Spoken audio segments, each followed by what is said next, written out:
পরক্রিয়া এই ব্যাপারটা সম্পর্কে আমরা সবাই কম বেশি বুঝি জানি।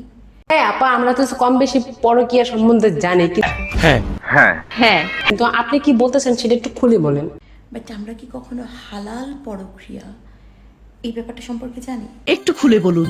এই প্রথম জানলাম যে হালাল পরকীয়া বলতে কিছু একটা আছে এই জগতে। একটু আপনি খুলে করেন যে হালাল পরকীয়াটা আবার কিটা, হালাল পরকীয়া কি কখনো কোনোদিন হয়ে থাকে, এটা একটু জানেন তো আপনারা? এইটা কি কোনো কথা?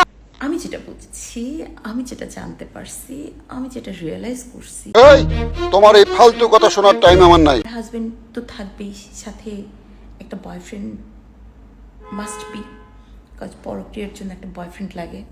বুঝলে বাবা?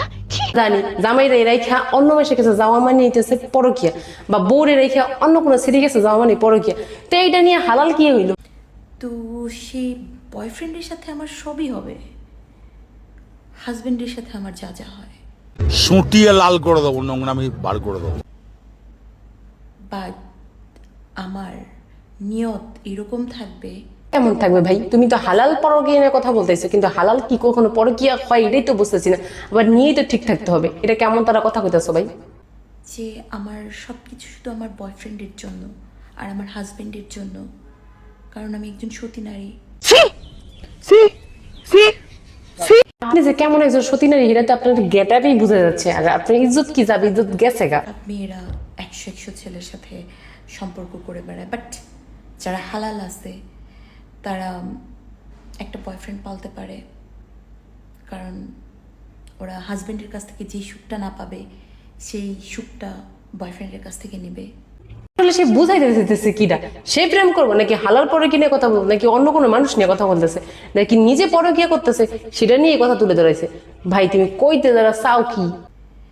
হাজবেন্ডকে যে কথাগুলো বলতে পারবে না সে বাকি কথাগুলো বয়ফ্রেন্ডকে শোনাবে।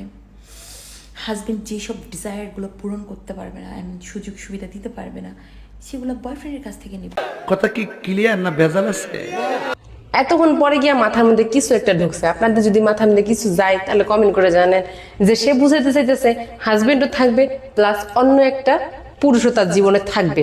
তাহলে হাজবেন্ডকে সে হচ্ছে প্রপার ভালোবেসে যাবে, ওই পুরুষটাকে প্রপার ভালোবেসে যাবে, তাহলে তার হালাল হয়ে গেল সবকিছু।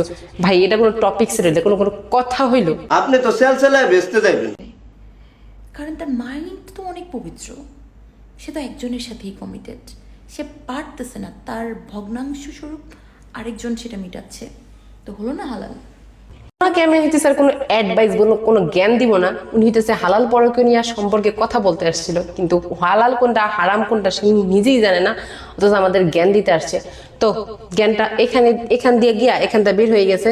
তো তাকে যদি আপনাদের কোনো জ্ঞান দিতে ইচ্ছা থাকে, মানে ইচ্ছা প্রকাশ করেন, তাহলে দিয়ে যেতে পারেন। আমি চলে গেলাম, আপনারা ভালো করে কমেন্টের মধ্যে তাকে একটু জ্ঞান দিয়ে যান।